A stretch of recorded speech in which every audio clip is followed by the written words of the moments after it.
अब ये मामला बहुत गंभीर हो चला है, पानी सर से ऊपर जा रहा है। बीते 2 दिनों में सर तन से जुदा गैंग ने भारत में 2 लोगों की निर्मम हत्या कर दी है, 2 निर्दोष लोगों की निर्मम हत्या कर दी है। और सुप्रीम कोर्ट के एक वरिष्ठ अधिवक्ता जो हैं, उनके पास एक चिट्ठी पहुंची है और उन्हें भी सर तन से जुदा की धमकी दी जा रही है। क्या वक्त आ गया है कि सर तन से जुदा के खिलाफ मुस्लिम समाज और हिंदू समाज मिलकर इकट्ठा हो? क्या वक्त आ गया है कि सर तन से जुदा के खिलाफ जो है कड़े से कड़ा एक्शन लिया जाए? बल्कि कुछ लोग तो ये भी कह रहे हैं कि सर तन से जुदा को एक आतंकी नारा घोषित कर देना चाहिए और जो भी ये नारा लगाए, जो भी ये लिखे, जो भी ये कहे, उसके खिलाफ वही कार्रवाई होनी चाहिए जो आतंकवादियों के खिलाफ होती है। और साथ साथ ये भी बड़ा जरूरी है कि सर तन से जुदा करने वाले जो लोग हैं उनको सख्त से सख्त, कड़ी से कड़ी सजा, फांसी से कम नहीं, तुरंत दी जाए ताकि एक मैसेज भी जाए। नमस्कार, मैं हूं अशोक श्रीवास्तव, आप देख रहे हैं मेरा यूट्यूब चैनल अशोक श्रीवास्तव का वार, गद्दारों पर प्रहार। और आज बात होगी सर तन से जुदा गैंग के ऊपर। कहां से आए सर तन से जुदा का नारा और दरअसल इनका इलाज क्या है।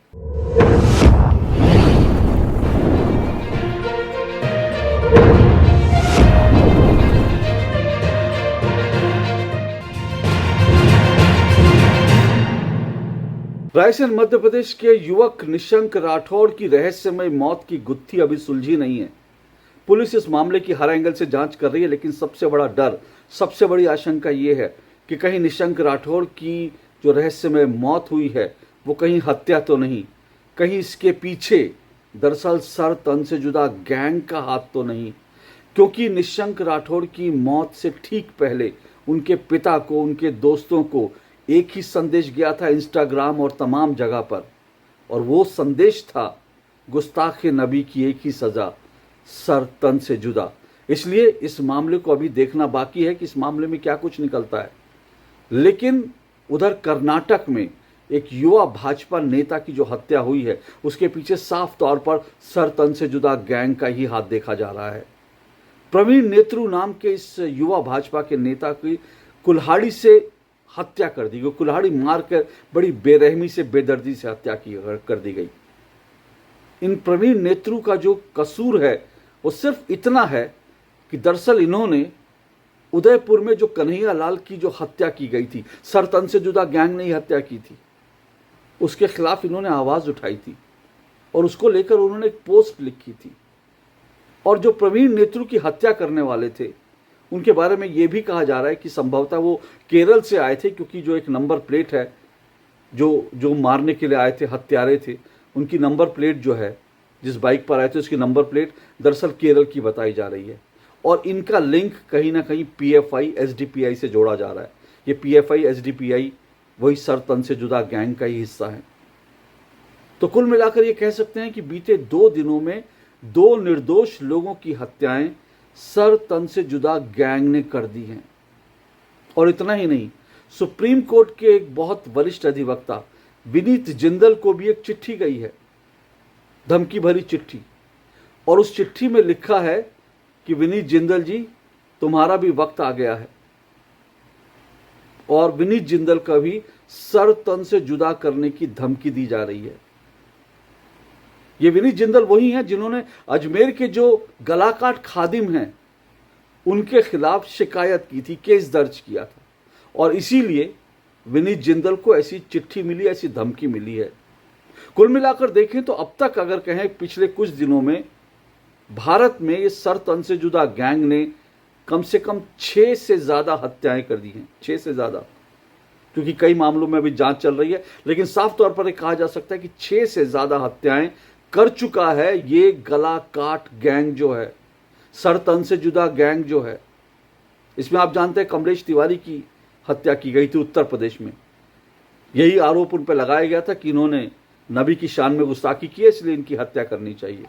उसके बाद किशन भारवाड़ गुजरात में हमने देखा, गुजरात में उनकी हत्या कर दी गई किशन भारवाड़ की। और उसके बाद हमने उदयपुर में देखा कि उदयपुर में जो कन्हैया लाल थे, कन्हैया लाल की उदयपुर में हत्या की गई। उमेश कोल्हे की महाराष्ट्र में, नासिक में उनकी हत्या कर दी गई, माफ कीजिएगा नासिक नहीं, अमरावती में। और अब जो है ये हत्याएं, तो कुल मिलाकर देखें, और इसके अलावा और कई मामले हैं, मैं इन सबको गिनूंगा तो शायद ये 1 दर्जन से ज्यादा मामले निकल जाएंगे। तो सवाल ये उठता है कि ये सर तन से जुदा गैंग जो है, आखिर इनका इलाज क्या है, क्योंकि पानी वास्तव में सर से ऊपर चला गया और अब इस पर शांति से नहीं बैठा जा सकता। लेकिन इससे पहले कि मैं इनके इलाज की तरफ आऊं, दरअसल करना क्या चाहिए वो आऊं, उससे पहले जरा आइए आपको ये बता दूं कि दरअसल ये नारा आया कहां से। बहुत से लोगों के मन में ये सवाल है कि गुस्ताखे नबी की एक ही सजा, सर तन से जुदा, ये दरअसल ये कहां से आया नारा। आप समझ सकते हैं कि ये नारा जो है, ये नबी की शान का नारा नहीं है, ये अल्लाह ने का पैगाम नहीं है, ये सीधा सीधा एक आतंकी नारा है, एक हत्या करने का नारा है, इंसान को मारने का नारा है। तो जब ये एक आतंकी नारा है तो ये आया भी कहां से होगा, एक आतंकी देश से ही आया होगा ना।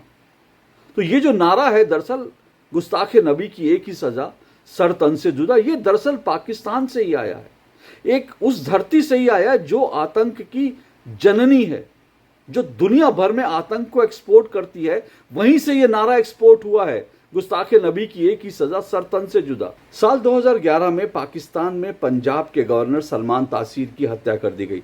उनके ऊपर आरोप लगा, सलमान तासीर पर यह आरोप लगा कि उन्होंने जो नबी साहब हैं उनकी शान में गुस्ताखी की है, इसलिए उनकी हत्या कर दी। सलमान तासीर ने जो ब्लास्फेमी कानून है, यानी ईश निंदा कानून है, जिसमें यह है कि जो कोई अल्लाह की और मोहम्मद साहब की आलोचना करेगा उसको जो है मौत की सज़ा दी जा सकती है। ये जो ब्लास्फेमी कानून है पाकिस्तान का, जिसको लेकर आज भारत में कुछ लोग कह रहे हैं इस तरह का कानून होना चाहिए, तो उन्होंने, सलमान तासीर ने ब्लास्फेमी कानून की निंदा की थी और उसके बाद उन्हीं के गार्ड ने उनकी हत्या कर दी, सलमान तासीर की हत्या कर दी। तो इस हत्या के बाद एक वहाँ का पाकिस्तान का एक मौलाना खादिम हुसैन रिजवी, तो वो जो मौलाना है उसने जो सलमान तासीर का हत्यारा था उसको पूरे देश में एक हीरो की तरह दिखाया, कहा कि ये गाजी है, इसने बड़ा सही काम किया है। और जो हत्यारा था, हत्यारे के नाम को भुनाते हुए दरअसल उसने उस मौलाना ने अपनी राजनीति को चमकाने की कोशिश की। ये जो मौलाना है खादिम हुसैन रिजवी, इसने बाकायदा कई सारे बड़े बड़े जलसे किए और उन जलसों में दो नारे प्रमुख तौर पे लगते थे। एक नारा जो लगता था वो लगता था लब्बैक या रसूल अल्लाह, एक नारा जो लब्बैक या रसूल अल्लाह नारा लगता था, और जो दूसरा नारा था वो लगता था गुस्ताखे नबी की एक ही सजा, सर तन से जुदा, सर तन से जुदा। तो इस तरह से ये जो दो नारे थे पाकिस्तान की सभाओं में लगने शुरू हुए 2011 के बाद, और उसके बाद जो है ये नारे पूरी दुनिया में जो इस्लाम के जो कट्टरपंथी लोग हैं उन्होंने इस नारे को उठा लिया और भारत में भी अब ये नारा जो है पहुंच गया है। और भारत में जैसा मैंने आपको बताया कि अब तक करीब करीब 1 दर्जन से ज़्यादा लोगों की हत्याएं जो हैं इस नारे को लेकर हो चुकी है।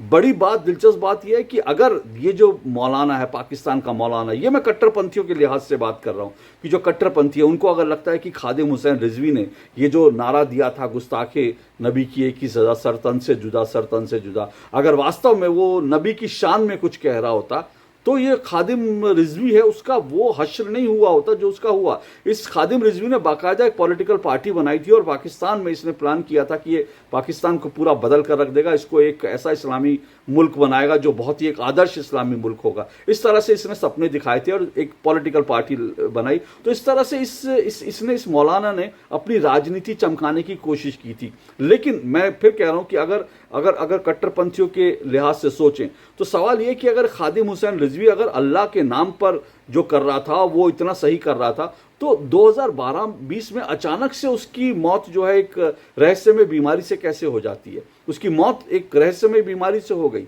कोई नहीं जानता कि उसको क्या बीमारी थी और अचानक से एक बुखार ने उसकी जान ले ली। बहुत कुछ इसके बारे में कहा जाता है, मैं उस डिटेल में नहीं जाऊंगा, लेकिन बड़ी बात यह है कि आखिर इसकी मौत जिस तरह से हुई वो अपने आप में ये दिखाता है कि वो कोई अल्लाह की सेवा नहीं कर रहा था और उसको इस तरह की, अगर अल्लाह की सेवा कर रहा होता तो उसको इस तरह की मौत नहीं मिलती।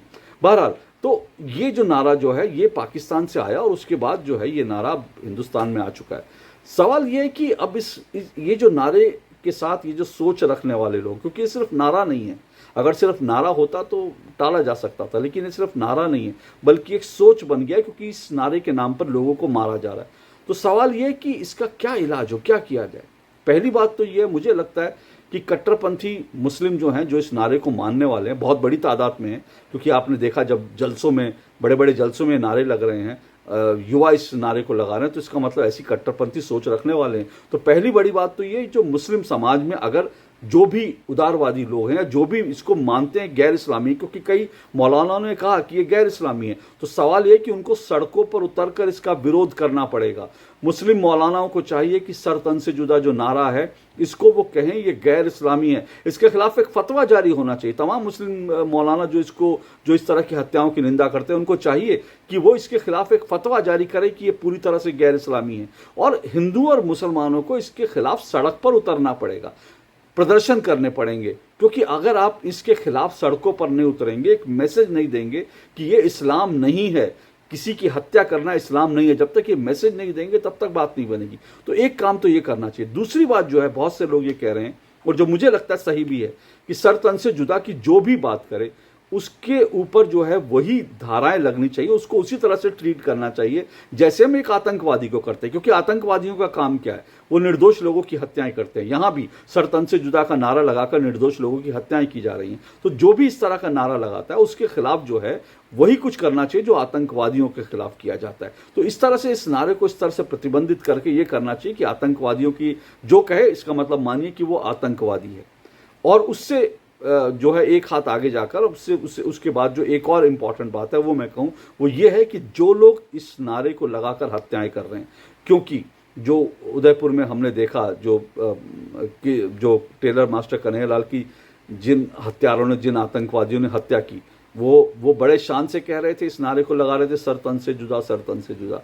तो जो ऐसा डिस्प्ले करता है, जो ऐसे नारे लगाकर हत्याएं करता है, उनको फास्ट ट्रैक कोर्ट में उनको ले जा करके जल्द से जल्द उनको सजाए मौत देनी चाहिए। क्योंकि जब तक जो है ये पता नहीं चलेगा कि दरअसल ये एक बहुत कड़ी सजा ऐसे लोगों को मिलेगी, तब तक ये रुकने वाले नहीं। हालांकि सजा से कितना डरेंगे मैं नहीं जानता, लेकिन एक नज़ीर तो पेश होनी चाहिए, एक डर तो होना चाहिए। पर इसके साथ साथ एक बात और मैं बताऊं, ये भी बड़ा ज़रूरी बिंदु है। जो है तारिक फतेह, जो एक इस्लामी जो एक पाकिस्तानी मूल के कनाडाई जो एक लेखक हैं, हालांकि वो अपने आप को भारतीय कहते हैं, तारिक फतेह, उन्होंने एक बात ये कही, उन्होंने कहा कि दरअसल जब तक भारत के मुस्लिम वो जो है दारा शिकोह को अपना आदर्श नहीं मानेंगे औरंगजेब की जगह, तब तक ये सर तन से जुदा गैंग को आप रोक नहीं पाएंगे। ऐसा उन्होंने क्यों कहा? ऐसा उन्होंने इसलिए कहा कि उनका कहना है कि दारा शिकोह, बल्कि तारिक फतेह तो ये भी कहते हैं कि सर तन से जुदा का जो पहला उदाहरण है वो दरअसल दारा शिकोह ही है, क्योंकि औरंगजेब, दारा शिकोह के जो भाई औरंगजेब है, जो बड़ा ही एक जो है क्रूर शासक था, उसने अपने भाई का गर्दन काट दी थी और गर्दन काट करके उसका डिस्प्ले किया था।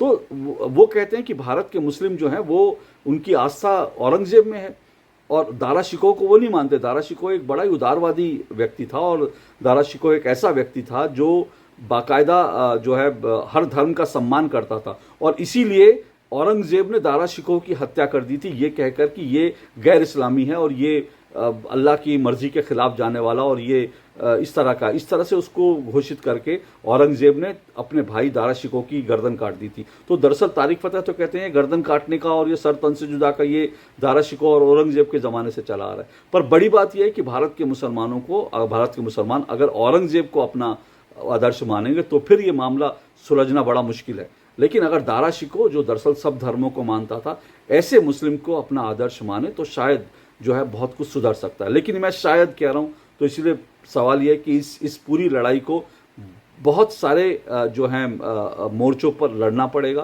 क्योंकि नहीं तो फिर ये मामला जो है पानी सर से ऊपर जा चुका है। इससे निपटना आज बहुत बड़ी ज़रूरत हो गई है, और कैसे और कुछ हो सकता है, आपके सुझाव हो तो आप ज़रूर भेजिएगा। आज के लिए इतना ही, आपसे फिर मुलाकात होगी। फिलहाल नमस्कार।